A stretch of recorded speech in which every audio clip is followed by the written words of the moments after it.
Que a paz de Jesus esteja com todos vocês. Você pode dizer amém? Você pode receber essa paz na sua casa, no seu interior, em nome de Jesus. Eu vejo e sinto que Deus preparou um ambiente muito gostoso para nós hoje. Preparou o território, preparou a atmosfera para ministrar nossos corações. Quem veio aqui com expectativa de ouvir a voz do Senhor? A voz do Senhor. Quem está pronto, está com o ouvido afinado para identificar a voz de Deus? Diz amém bem forte aí. Temos que afinar o ouvido. Como assim afinar o ouvido? É treinar, ouvir a voz de Deus. Pergunta aos músicos aqui quanto tempo eles gastaram para afinar o ouvido deles. Tem que afinar o ouvido, treinar, saber. Você só identifica a nota errada se você se acostumar com a nota correta. Sabia disso? Só se identifica quem está fora do tom, que errou a nota, quem está acostumado com a harmonia correta. Se você não afinar o seu ouvido com o Senhor, na igreja você não sabe quando Deus fala, ou quando o homem fala, ou quando uma heresia é falada. Então, durante a semana, eu afino o ouvido, como? Lendo a palavra, cantando os louvores, orando, falando com Deus. Então, quem é mais abençoado é quem tem esse ouvido afinado, que consegue identificar realmente o Espírito Santo falou. Realmente, você se conecta com a revelação. Então, se você não tem esse hábito, eu te sugiro a tentar criar esse hábito de se preparar a semana toda para vir em um culto. Para cultuar, não é para assistir uma palavra, você assiste na internet. Não é para você assistir, ouvir o louvor, você ouve em casa, é para cultuar ao Senhor como igreja. Quem pode dizer amém? Há uma grande diferença, que isso ninguém faz pela internet, e nem faz sozinho em casa. Você faz o seu devocional em casa, se cultua sozinho, mas como igreja, como um corpo, que há uma expressão singular e única, ninguém faz se não souber aonde se reunir, ou a importância de se estar junto, com suave e com bom, né, que é viver em união, né, que é viver com os irmãos. Então nós temos que ter essa capacidade de ter o ouvido afinado. Fala assim comigo: eu terei sempre o meu ouvido afinado para identificar a voz do meu Senhor. Quem pode dar uma pausa bem forte ao Senhor? Jesus disse, palavra de Jesus: as minhas ovelhas conhecem o quê? Não ler a Bíblia, né? A minha voz. As minhas ovelhas, aquelas que são do meu aprisco, elas conhecem a minha voz. É importante você identificar quando Jesus está falando com você. Tá? Eu queria hoje trazer uma reflexão com vocês sobre alguns textos aqui da Bíblia, em especial uma parábola que eu separei aqui hoje, que é a parábola muito conhecida, que é a do bom samaritano. E eu queria que você hoje tentasse transcender ao básico, transcender aquilo que é muito normal, né? É uma palavra muito conhecida, mas eu acho que muito mal interpretada pela igreja de um modo geral. Quem que já ouviu eu explicar alguma vez sobre a parábola do bom samaritano? Deixa eu ver aqui. Já preguei algumas vezes sobre isso. Só isso? Não, de verdade, eu quero saber quem já ouviu, que é para não repetir algumas coisas. Quem já ouviu eu pregar sobre o bom samaritano? Pouca gente demais. Meu Deus, não é possível, já falei sobre as 3 vezes sobre isso já. Em Lucas 10, versículo 30 ao 37, surge a parábola famosíssima, que é o do bom samaritano. E ela nasce por quê? Ela nasce de uma discussão, de uma intenção ruim de alguns sacerdotes de colocar Jesus à prova. E pergunta para Jesus algumas coisas, o diálogo continua ali, né? Ele devolve a pergunta para o fariseu responde essa pergunta, e chega num ponto que o fariseu estava indo tudo certinho, mas não conseguia dar em Jesus uma rasteira, e faz uma outra pergunta para Jesus, que é: quem é o meu próximo? E essa pergunta, quem é o meu próximo, é que origina a parábola do bom samaritano. Então nós temos aqui várias situações interessantes. que eu chamo de, o ponto alto que eu entendo aqui na parábola do bom samaritano, é o que eu chamo de geografia espiritual. Fala assim comigo, geografia espiritual. Pastor, isso existe? Não, estou inventando, estou batizando isso de geografia espiritual.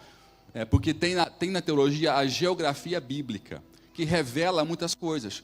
Só que há uma geografia espiritual, quando você começa a entender a parábola, e entender como é que Cristo tem a atenção de colocar algumas frases em alguns sentidos em Jerusalém.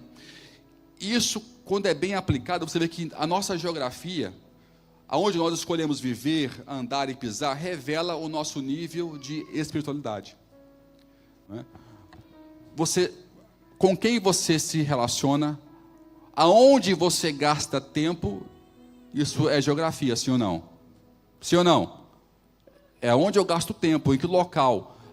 Aonde eu gasto mais tempo lendo, mais tempo ouvindo, mais tempo absorvendo, revela o meu estado de espírito. Então, a sua geografia, a sua agenda revela a sua geografia. Ela te dá um diagnóstico sobre você mesmo a nível espiritual. Se você está bem ou está mal a nível de intimidade com o Senhor. E é algo que tem que ser analisado. E tudo isso eu aprendi aqui com a parábola. Só que antes de entrar aqui na parábola, eu quero te dizer aqui algumas coisas. A Bíblia, as parábolas, os ensinos bíblicos, ele tem um propósito pleno, que é tornar Deus o máximo possível conhecido. A Bíblia tem um propósito, que é revelar Deus, revelar a sua essência e a sua natureza. Nós olhamos para a Bíblia, como seres humanos egoístas que nós somos, por natureza nós somos egoístas, nós queremos ter lucro, nós queremos ter vantagem. Eu leio a Bíblia querendo o quê? Ter vantagem. Então, quando eu leio a Bíblia, eu não quero entender quem Deus é na sua essência com aquela passagem. Eu quero identificar o que Deus tem para mim naquela passagem. Tudo bem até aqui? Estamos de acordo? Sim ou não? Esse é o fato. Quais são as promessas de Deus para mim nessa passagem bíblica, nessa parábola? O que a Bíblia fala sobre a minha pessoa? E isso traz um grande problema. Por quê? Não porque é errado você se encontrar em termos de propósito. Pelo contrário, é certo. Mas se eu olho só para isso e não conheço o Deus que definiu o propósito, eu vou me perder na minha identidade. Deus, ele é o ambiente que estabelece a minha identidade. Fala comigo assim: ambiente e identidade. É o ambiente, é a geografia que você vive que define a sua identidade. Se um peixe fosse criado fora d'água, ele ia achar que ele era um paralítico. Vou repetir. Se um peixe, se fosse possível, um peixe ser criado fora da água, e ele ia dizer: quem é você? Ele ia dizer: eu sou um paralítico.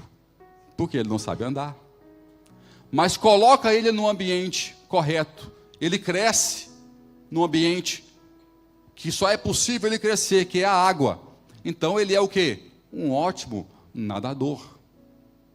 Mas cria alguma pessoa fora do ambiente. Tem seres humanos que se acham paralíticos espirituais. Por quê? Porque não conhece o ambiente que potencializa os seus dons, os seus recursos, a sua própria natureza. Em Deus eu tenho um ambiente necessário para revelar a minha identidade. Eu quero ouvir um amém. Então, quando eu olho para a Bíblia, quando eu olho para as parábolas, eu tenho que identificar como Deus é, como Ele está se revelando, não o que Ele tem para a minha vida, ali. O que tem para mim é consequência. Pegando no exemplo do peixe, é consequência o peixe nadar. É consequência o peixe estar livre e confortável no ambiente que ele está. Ele não nadou porque alguém ensinou a nadar. Não, porque ele foi colocado no ambiente. E simplesmente aconteceu e nadou. Então, a bênção, escuta essa, a bênção, ela está implícita no ambiente que você é colocado, se Deus está nesse ambiente. Amém? Então, nós temos que perceber isso de forma definitiva, né? É muito normal hoje em dia, e às vezes nós mesmos provocamos isso. Você vai lá tem Bíblias que vai lá no índice, está triste, leia tal, tal, tal, tal. Estou com depressão, leia tal, tal, tal. Estou com enfermidade, leia. Ou seja, é tudo mecânico. Pastor, como é que deveria ser? Deveria ser o seguinte: você conhece a palavra, faz assim, ó, palavra, faz assim, ó, põe no arquivo. Faz assim, ó, põe assim, irmão. Tem uns que tem um arquivo bem grande. Quando você põe no arquivo, você pôs no arquivo. Aí eu estou triste. Aí o Espírito Santo vai no arquivo e ele puxa a frase. Ele puxa o versículo. Aí eu estou doente, ele puxa. Aí você é ministrado, você não é levado para ler um versículo, você é ministrado com um versículo que você já conhecia. Quem consegue viver assim, vive mais feliz e vive uma vida de abundância espiritual. Você só não tem essa experiência ainda porque você não colocou a palavra no lugar certo. Faz assim, ó, pega a Bíblia aí, pega o telefone, pelo amor de Deus, pelo menos. Faz assim, ó, arquivo. Pô, no arquivo, você tem que encher esse, né? O Diego tem um arquivo enorme, igual o meu. Tem uns que tem um arquivo que cabe 2 Bíblias. Né? Então é bênção, tem um arquivo enorme. O periférico cabe muita Bíblia. Né? Cabeça, é isso aí. Então você tem que encher o seu arquivo. Isso é o que diferencia você ser ministrado por Deus de ser apenas alguém provocado. Como é que eu vou dizer isso? Alguém mecanicamente buscando algo na palavra de Deus. Então, não perca tempo em ter esse arquivo na sua mente, no seu coração. Não é? E quando você for ler a Bíblia, entenda o que Deus quer revelar sobre ele através da Bíblia. Vai para a parábola do filho pródigo. Fala muito mais sobre Deus do que sobre os filhos. Mas vamos analisar quantas vezes pregamos sobre o filho pródigo, que falamos sobre Deus. Nós falamos mil vezes sobre o filho, a atitude do filho, o filho que ficou. É válido? É. Mas e a natureza de Deus esperando esse processo todo? Atuando de forma diferente com 2 filhos, com 2 tipos de comportamento. Isso me fala sobre Deus. Intimidade é entender mais o meu Criador, o meu Pai. Quanto mais você entende como é que Ele reage, como é que Ele pensa, como é que Ele planeja a sua vida, mais vai ser fácil a sua vida, a sua relação e as suas decisões.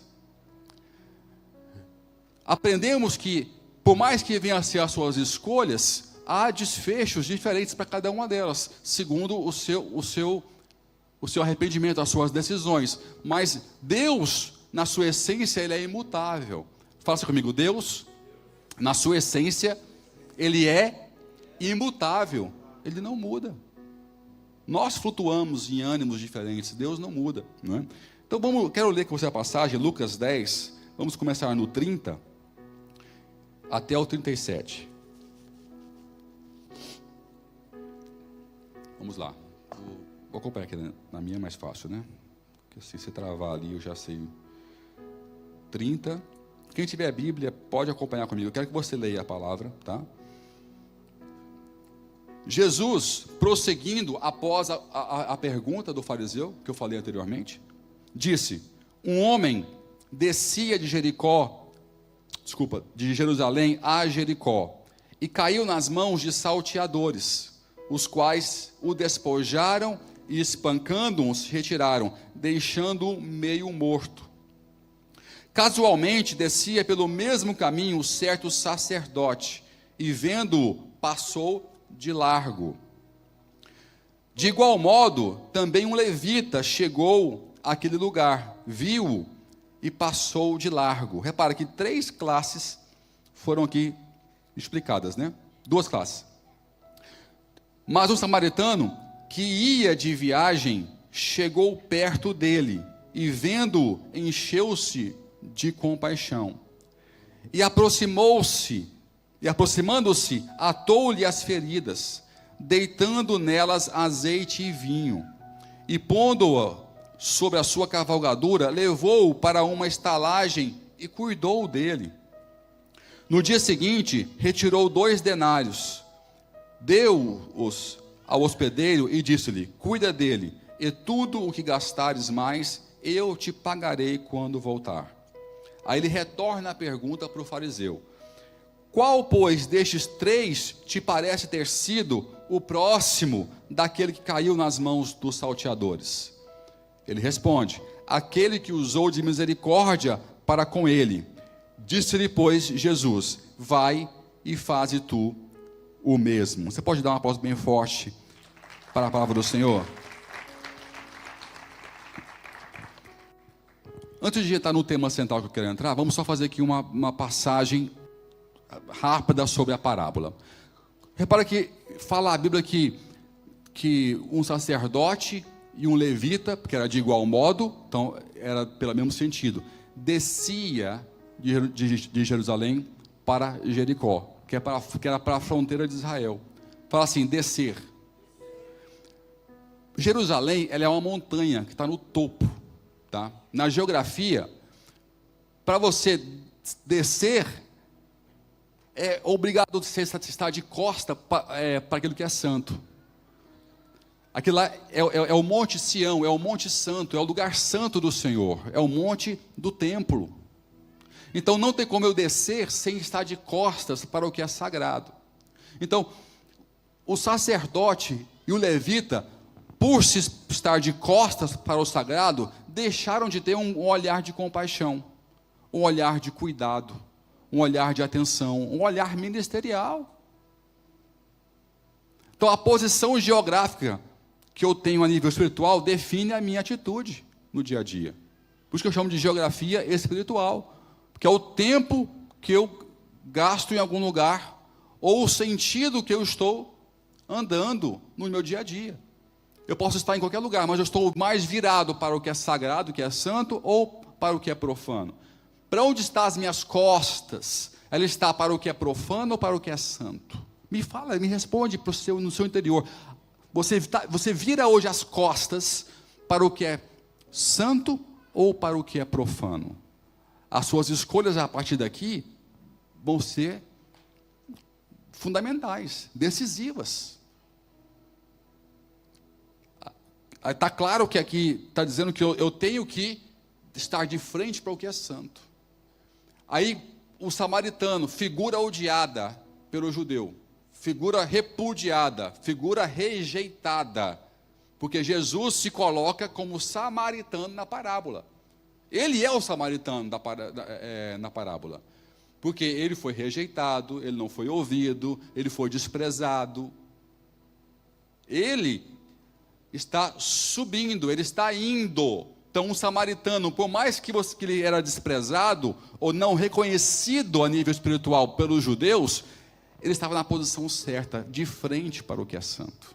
Isso chama-se geografia bíblica, tá? Posição: Jerusalém, Jericó lá embaixo, nível do mar. E sobe o samaritano, sem classe, sem ministério, sem reconhecimento, sem posição social. Mas olha para cá, quem está virado porque é santo, tem muito mais do que tudo isso. Quem pode dizer amém aí? Quem sabe se postar sempre para o que é santo, para o que é sagrado, para o que é nobre, não importa se tem ou não tem recurso, se tem ou não tem status, se tem ou não tem reconhecimento, ele tem Deus, ele tem a fonte de todos os recursos universais. Quem pode dar um aleluia aí? Então ele tem tudo. Ele tem tudo. Aprende a encontrar a direção do que é sagrado na sua vida. Por isso que a igreja se organiza de maneira que sempre te faz ir para o sagrado. Ou seja, ele coloca uma célula no meio da semana, cultos no final de semana, visitas pastorais, para te fazer, no processo da correria do dia a dia, sempre ter chance de se voltar para aquilo que é santo, que é sagrado e que é maravilhoso, que revela o que Deus tem para nós. Quem pode dizer amém aí? Quem entendeu, dê um aplauso bem forte ao Senhor. Essa é a parte bem legal que eu gosto, né? Só que tem aqui o outro processo, que é o processo que fala sobre Deus. Quer reparar, até agora eu falei sobre a gente, sobre nós, mas e Deus se revelando aqui? E Jesus? Quem é Jesus? Como é que ele se comporta? Repara que Jesus, ele nos encontra na encruzilhada. Jesus, ele é aquele que te encontra na sua encruzilhada. Eu não creio que ninguém na vida inteira é inocente. Ninguém vai para o inferno inocente. Porque em algum momento na sua vida, o assunto Jesus cruzou. O assunto Jesus te confrontou. Uma conversa num jantar, um filme que você viu, um pensamento que veio na sua mente. É o samaritano te encontrando na encruzilhada. Quem pode dar um aleluia aí? Ninguém mais é inocente depois desse momento. Vou repetir. Ninguém mais é inocente depois do momento em que o assunto, pensamento, não importa a qualidade que foi. Eu tive sorte que foi um bom pregador. Bacana, mas se fosse um mal também, o assunto estava lá. E era do seu interesse se aprofundar mais sobre quem é esse tal de Jesus. Qual que é a proposta dele para a minha vida? E Jesus não garantiu que ia ser um ótimo evangelista que ia te encontrar. Ele garantiu que ele vai te encontrar. A cruz é amplamente conhecida, mesmo que não é entendida, ela é amplamente conhecida em toda a terra, a cruz. A cruz é salvação para alguns e encruzilhada para outros. Até a forma da cruz mostra direções possíveis. Só que a direção que Deus quer te mandar, fala assim, é para o céu. Fala assim, é para o céu. É para a eternidade. É para a eternidade. Só que há várias direções. Você pode ver a cruz e pode sair pela tangente, que é para a direita ou é para a esquerda. Ou pode dar um passo para trás também, que você é livre para isso. O fato é que a parábola mostra sobre um Jesus, um Deus, que foi te encontrar na encruzilhada. Saiu do seu trono de glória e foi te encontrar na encruzilhada. Para dizer, olha, ei, você está machucado, né? Eu estou, pois é, não é fácil a vida. Eu sei que não é fácil. Mas eu estou aqui para passar remédio. Eu tenho azeite e eu tenho vinho. Eu estou bem. A sorte desse homem é que ele estava meio morto. Porque tem uns que não se sentem meio morto ainda e falam, não, estou legal, não preciso de você agora. Atenção, essa encruzilhada é só uma vez. Não sei quando vou estar passando aqui de novo. Então, é um ponto de reflexão muito forte, que revela muito sobre um Deus de amor, um Deus que não importa em qual encruzilhada que eu esteja na minha vida, eu sei que Ele está lá para me encontrar. E se eu der a mão para Ele, Ele me coloca na sua cavalgadora e me leva para uma estrutura. Fala assim, Ele me leva, faz assim, para uma estrutura. Ele me conduz para algum lugar. E quando eu falo estrutura, tenta amplificar a tua mente para não imaginar só essas 4 paredes aqui. Imagine as pessoas que Deus envolve com você. Porque é isso que define a igreja.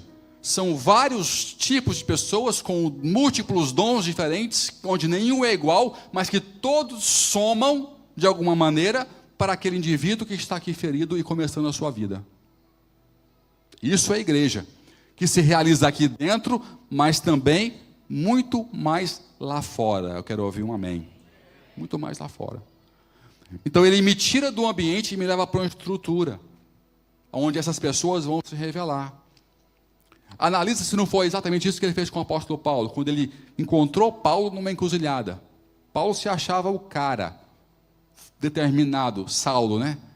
Querendo eliminar, extirpar a igreja da face da terra. Ele via a igreja como um câncer que tinha que ser removido da terra para proteger a fé dele e aquilo que ele zelava. Ele encontra Paulo na encruzilhada. Paulo fica cego fisicamente com aquele encontro. Deus se revela nessa encruzilhada e faz o quê? Move para uma estrutura. Vai até o meu servo. Vai até Ananias. Fica lá. E só isso. Ele inseriu Paulo numa nova estrutura, em um novo ambiente, debaixo de ideias diferentes, de dons diferentes, e esse ambiente trouxe ele para perto da igreja, para perto dos apóstolos, e ele foi crescendo, crescendo, crescendo na sua fé, na palavra de Deus. Entende? Foi isso que Jesus faz aqui como samaritano com aquele moço, aquele jovem. Ele põe na cavalgadura e leva para um ambiente onde ele pode ser o quê? Cuidado. Fala assim comigo, discipulado. De novo, fala discipulado. Não existe cristianismo sem discipulado. Discipulado é a base de sucesso da vida cristã. A vida não é concluída no seu ápice quando você se converte. Ali é o início, não é o fim. É no discipulado, é no ser inserido na estrutura que eu começo a crescer e a aprender. É ali que eu sou tratado na minha vaidade, no meu orgulho e no meu ego, porque não é fácil ser discipulado por alguém que tem os mesmos defeitos do que eu. Ali, o pecado de Lúcifer, quando caiu, é tratado no discípulo. Porque se Lúcifer caiu com quem era perfeito, se você não cai com quem é imperfeito, ninguém mais te derruba. Vou repetir que eu acho que você não entendeu. Esse protocolo, eu acredito, tá? É a minha hermenêutica. Que Deus criou um protocolo chamado discipulado, para que nunca mais incorresse na sua comunidade, vamos dizer assim, o pecado de Lúcifer. Porque se Lúcifer caiu, tendo alguém perfeito acima dele, como é que vai cair alguém que não cai quando tem alguém imperfeito acima dele? Nunca vai se rebelar contra Deus. É um filtro poderoso. E se você não passa por isso, você pode incorrer ao pecado de Lúcifer, de cair debaixo daquele que é perfeito. Discipulado te treina para não cair, mesmo quando você está debaixo de alguém que é imperfeito. Quero ouvir um amém. Eu sei que deu um nó na sua cabeça agora aí. Mas vamos dizer que é um mal necessário. Para nós é um mal, para Deus é um bem. Eu vejo como um mal necessário, porque não é bom, não é agradável passar por isso. Né? Discordar e amar, ter raiva e amar ao mesmo tempo, objetar sem desrespeitar. Uau, que dificuldade! É difícil, mas é possível, porque isso é o que propõe o discipulado. E você vê isso, especialmente usando ainda Paulo como exemplo, como ele discordava de muita coisa e estava certo, mas contornava os caminhos com palavras e atitudes, de maneira que ele não viesse a ser reprovado pela sua própria doutrina. Então, fala assim comigo, ambiente. Eu prezo muito por um ambiente. Homens, sacerdotes, sejam um protetor do ambiente, da atmosfera onde você estiver. Quando eu lidero revisões de vida, eu fico muito atento ao ambiente que está na equipe, porque o diabo, ele atrapalha, não é quando ele possui uma pessoa, é quando ele estraga um ambiente daquele local. E geralmente começa na cozinha os problemas, começa nos trabalhos mais braçais, porque um faz mais e o outro faz menos, né, pastor?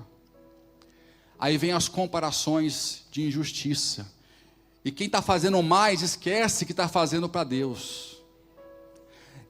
Quem está fazendo menos esquece de ser justo e do propósito pelo qual ele está ali. E se você não vigiar, começa pela cozinha, começa pelas pequenas funções, daqui a pouquinho está dentro do salão, um não está olhando para o outro, um não quer orar com o outro, está aqui pregando, mas fala assim lá fora com o outro, começa as frases de efeito, e estraga-se o quê? A atmosfera, o ambiente.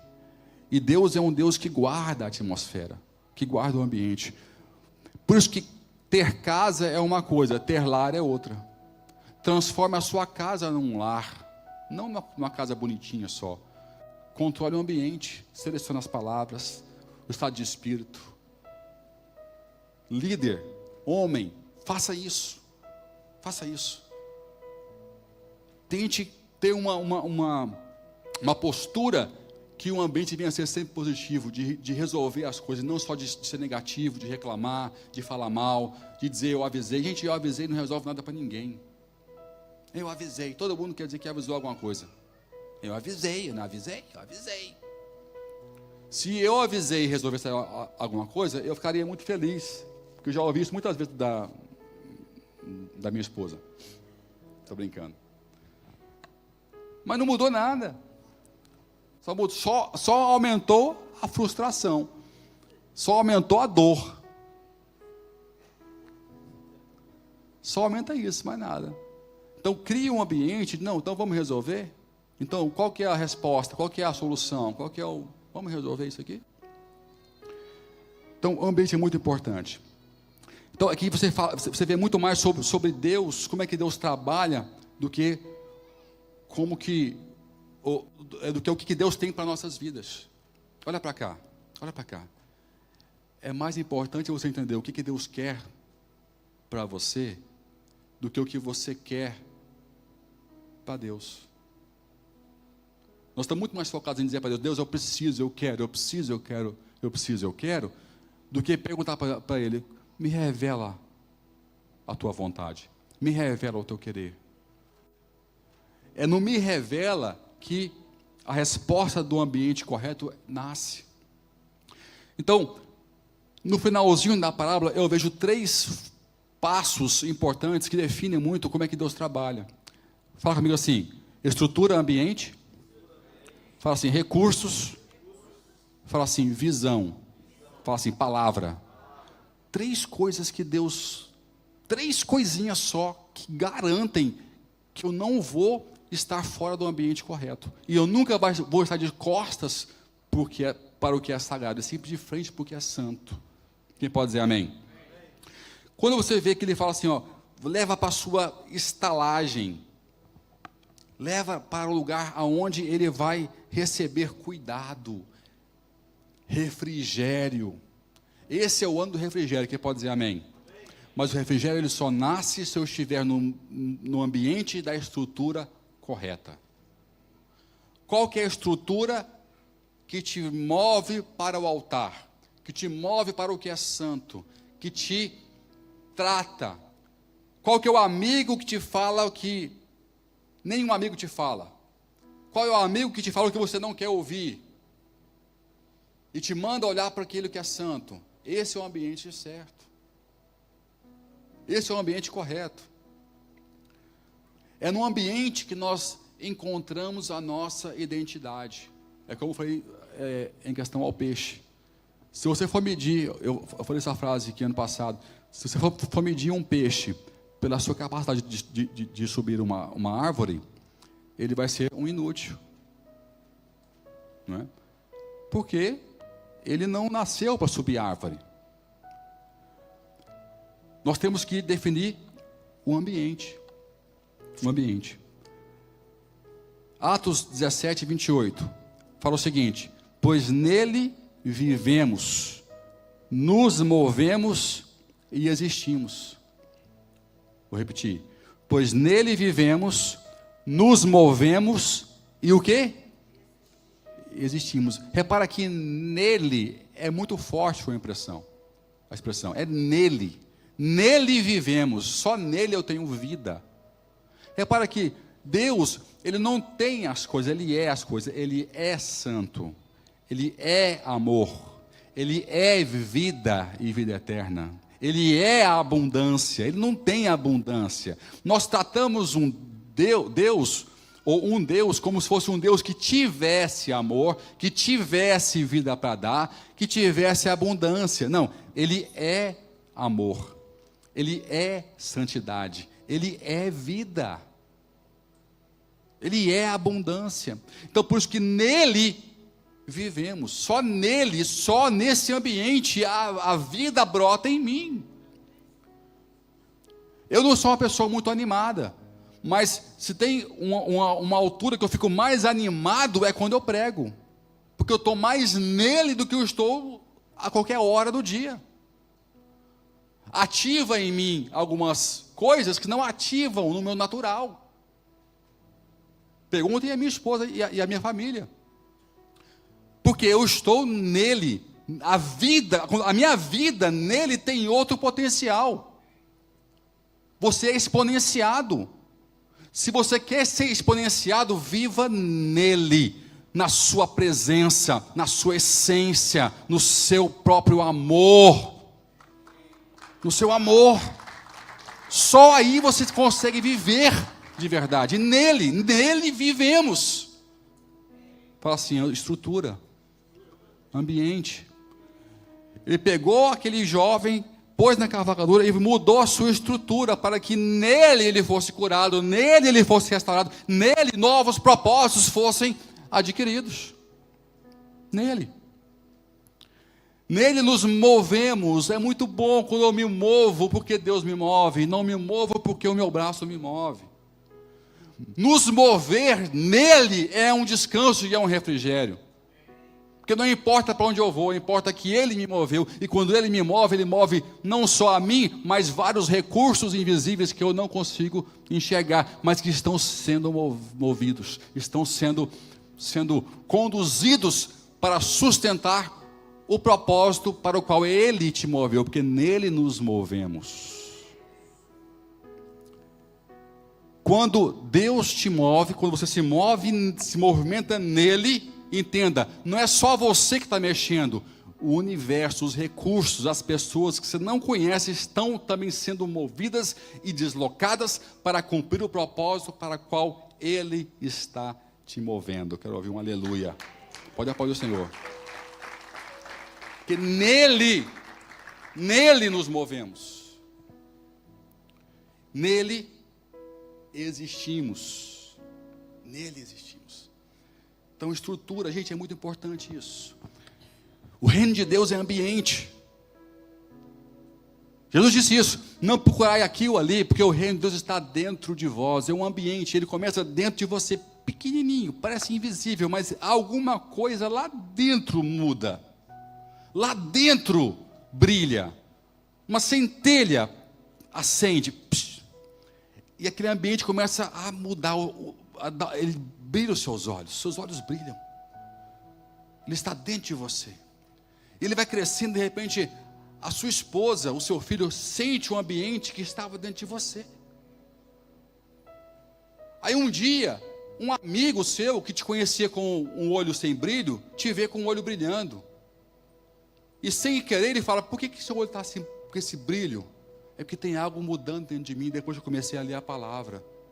Só isso? Você só leu a palavra e mudou? É, só isso, eu só comecei a ler e começou a brilhar dentro de mim. Mas você entende? Não entendo, mas mesmo sem entender, está brilhando dentro de mim.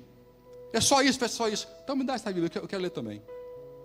De repente o ambiente estava em você, passou para sua esposa, passou para os seus filhos e passou para um amigo.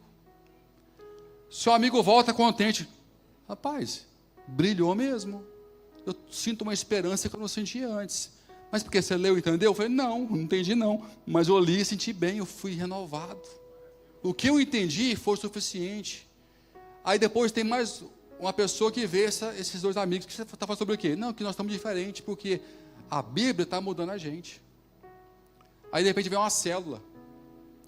Aí você vai fazer uma visita numa casa cheia de briga, cheia de confusão, cheia de desequilíbrio. Aí leva para lá uma palavra. E aquele ambiente muda. Repara, de uma centelha de dentro de você, passou para dentro do outro, mudou a sua casa, mudou um amigo, mudou uma casa, te deu vida. Porque Deus é um Deus de ambiente. É um Deus de estar sempre nele e não com ele. Pessoas que vivem só de culto em culto, têm uma vida de Deus, uma vida com Deus e não uma vida em Deus. Baguncei, né? Eu vou tentar repetir o que eu falei. Pessoas que só vivem de forma religiosa, de culto em culto, local em local, profeta em profeta, têm uma vida com Deus e não uma vida em Deus. Porque eu posso ter encontros com Deus periódicos, mas viver em Deus é para consagrado, é para vitorioso, é para apaixonado. E essa igreja, ela é apaixonada, quero dizer isso aqui, porque ela quer viver em Deus. Ela não quer ter encontros com Deus de vez em quando, ela quer viver em Deus com intensidade, porque nele movemos, nele vivemos e nele existimos, em nome de Jesus. Aleluia. Aí Cristo, ele é tão... Gente, eu sou apaixonado pela palavra de Deus, porque sempre que eu leio a Bíblia, eu falo assim, tem alguma coisa a mais, tem algo que eu não entendi, tem algo que eu posso entender. Ele está dizendo aqui, na minha leitura, o processo da crucificação, porque ele muda o ambiente e ele fala, eu te deixo aqui 2 denários, porque eu estou saindo de cena. Crucificação, ressurreição. Estou te pagando porque o processo continua, mas eu tenho que sair daqui. Ele está citando o processo de rejeição, prisão, crucificação e ressurreição e sua volta. É completa a parábola. Ele fala, toma 2 denários. E se porventura isso não for suficiente, quando eu voltar, eu te dou a diferença. Abre lá comigo, 1 Coríntios 6, versículo 20. Porque fostes, o quê? O quê? Mais uma vez. Porque fostes comprados por bom preço, ou por alto preço. Esses denários é o sangue de Jesus. Eu estou comprando com meu sangue. Se você achar que o meu sangue não é suficiente, nós depois conversamos. Porque ninguém fica em dívida comigo, mas o meu sangue é suficiente. O meu sangue ele sara, o meu sangue ele cura, o meu sangue ele liberta, o meu sangue ele perdoa, ele santifica. Derrama o meu sangue, eu estou pagando o preço, para que esse que está aqui ficando, venha a ser restaurado, venha a ser levantado, com um propósito. Em nome de Jesus. Então, fala assim, recursos. Fala, recursos. Todos os recursos que nós precisamos estão à nossa disposição. Todos. O principal é o seu sangue. Se não fosse o bastante, tem os dons, talentos, ministérios que ele acrescentou para a igreja. Para essa estrutura que ele colocou aquele jovem machucado, que estava meio morto, para ser renovado, para receber, fala comigo assim, azeite e vinho. E para que o azeite é algo tão nobre, porque é um produto de sofrimento. Quem consome azeite, consome o produto do sofrimento de alguém. Nesse caso, a azeitona, não é? A unção, agora vamos aqui, a unção que você recebe gostosa do seu pastor, do seu líder, é produto de quando ele foi espremido lá atrás, e você não sabe, no oculto. Unção é um presente de graça, de um produto de alguém que foi provado, espremido lá atrás. Só tem unção para dar quem teve vida para entregar. Que se você não pode entregar a sua vida, você não pode ser espremido, prensado, para nascer unção em você. Não existe história de unção sem sofrimento, não existe.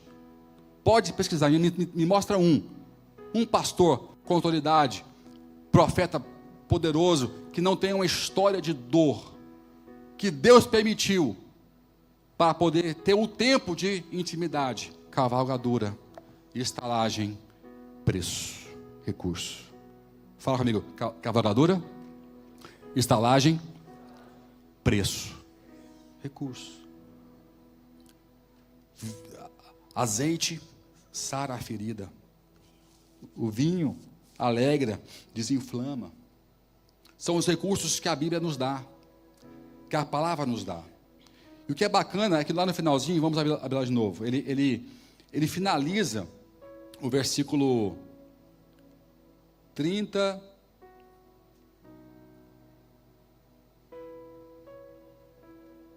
Perdão. 36.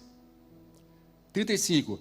No dia seguinte, tirou 2 denários, deu-os ao hospedeiro e disse-lhe: cuida dele, e tudo o que gastares a mais, eu te pagarei quando voltar. Fala comigo assim: cuida dele. Fala assim: quando eu voltar. O que dá refrigério na vida é a visão. Jesus te encontra na encruzilhada. Jesus te leva na sua cavalgadura para uma estrutura, para uma outra atmosfera. Ele te dá os recursos necessários e fala: agora agora eu tenho que sair. E te entrega o quê? Uma promessa, uma palavra. Quando a vida tem palavra, ela é mais leve. Viver uma vida sem palavra, sem promessa, é uma vida pesada, é uma vida ancorada. Caminhar para onde você sabe que está indo é muito mais fácil do que caminhar para onde você não sabe que está indo. Eu dei aqui um exemplo uma vez, uma situação que eu vivi com meu filho. Ele era pequenininho, e sempre que eu tinha uma chance, eu dava uma aplicação, né? No dia a dia, a gente vai buscando as oportunidades e vamos dando aplicações. E nós fomos comprar alguma coisa para a mãe dele. A gente vivia aqui perto, ainda aqui em Belas, na altura. E tínhamos que ir num chinês qualquer comprar alguma coisa. E nós fomos lá e nós não encontramos. E perguntamos assim: tem algum lugar aqui perto que vende isso?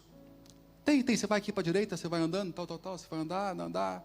Aí é quase aqueles ali de baiano, sabe? Ali. Aí você pega andar e tinha que estar andando e não chega. Aí, enfim, chegou, entramos. O Gabriel devia ter o quê? 10 anos de idade, 11 anos, no máximo. Entramos, compramos, e o carro tinha ficado perto de onde estava o chinês. Falei: agora temos que voltar esse caminho todo a pé de novo. Ele falou que era ali, a gente confiou e foi, andando. Aí tinha que voltar para o carro, não é?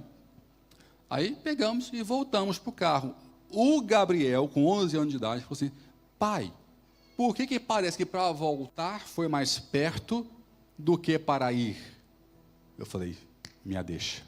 É porque, filho, quando a gente caminha para onde nós não sabemos que estamos indo, nós gastamos mais força e energia. E ficamos sempre inseguros se tal ou não está chegando. Quando eu caminho para onde a gente sabe que nós iremos, é tudo muito mais rápido, mais fácil e muito mais leve. Essa é o presente da palavra. Porque ele fala assim: vai para cá. Eu tenho para você essa promessa. Quando você caminha debaixo de uma palavra, a vida é mais leve, é mais fácil e é mais rápida. Quero ouvir um amém. Quero um aplauso bem forte ao Senhor. Ele é mais leve, ele é mais fácil, ele é mais rápida. Não saia dessa encruzilhada sem uma palavra de Deus. Quero ouvir um amém? Quando Deus te encontrar, o altar é uma encruzilhada. Porque aqui eu tomo as minhas decisões. E ir para algum lugar que eu não sei onde é que vai dar, demora muito mais, eu fico ansioso, eu fico estressado e depois tenho que voltar. Eu gosto muito de fazer viagem de carro. E às vezes com GPS eu me perco. Mesmo com o GPS. Porque eu temo com o GPS, eu acho que ele está errado. Mas eu não conheço os locais. E eu acho que ele está errado. E eu temo com ele e ele está certo. Eu quase sempre estou errado. Mas mesmo assim eu temo com o GPS e fico, né? E tem situações que você está assim à noite, você não quer parar, no meio da Espanha. Você temou com o GPS. Aí você fala, se eu estiver errado, eu vou ter que voltar tudo que eu estou indo, até chegar aonde ele mandou eu ir, e seguir viagem. O pior, quando você tema, não é só errar, é você percorrer o caminho de volta do seu erro. É humilhante demais, é horrível, né? O GPS fala assim, eu avisei? O GPS, ele fala, ele está programado assim, eu avisei? Eu te avisei? É horrível ter que voltar ao caminho que você temou. Não tem como. Você tem que voltar pelo caminho todo, reencontrar a encruzilhada, fala assim comigo, altar.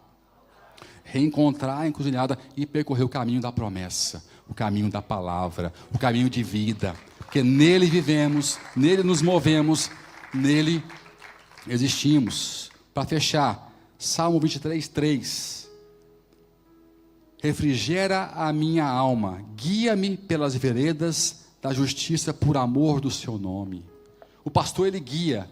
Como que ele guia? Mostrando o caminho, mostrando a direção, apontando para onde eu devo andar. Nesse caminho há refrigério. Nesse caminho há vida, e há vida em abundância. Você pode dizer amém? Você pode ficar em pé onde você está. Dê uma salva de palmas ao Senhor bem forte. E vamos louvar, vamos fechar esse culto debaixo dessa palavra, dessa reflexão, que eu creio que Deus falou com você profundamente. Profundamente. Ambiente, estrutura, os recursos estão à disposição. E Ele tem visão, Ele tem uma direção, Ele tem um caminho para você. Fala para o teu irmão aí, Deus tem um caminho para a sua vida. Um caminho claro.